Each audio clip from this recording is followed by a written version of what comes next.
I'm Dave Russell. I'm an application scientist in the NMR lab at Agilent Technologies.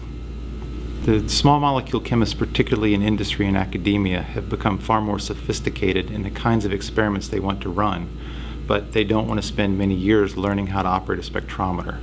So we've been working very hard to make the acquisition simple while they're still getting the same level of expertise and sophistication in the data they're trying to collect and interpret. When a chemist sets up an NMR experiment, there are a lot of parameters that need to be adjusted for it to work well on their sample. Years past, that required a lot of manual tweaking to get the system set up to run the way it should. These days, with the sophistication of the hardware and the software and the fact that the hardware is so linear, you can make a few measurements and then have the software calculate everything else it needs to know based on that original calibration. So the chemist can walk in, click a button or two in software, have the software do all the setup for them and get it right every time, rather than the chemist having to understand more about the spectrometer itself and trying to make it work.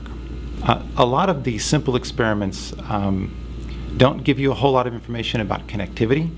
They'll give you a lot of building blocks, and then it was up to the humans to try and figure out how those building blocks were connected. The more sophisticated experiments use many different techniques to decide how the individual pieces are put together. And those experiments require a lot more customization on a per sample basis, and the spectrometer does a lot of that for you now.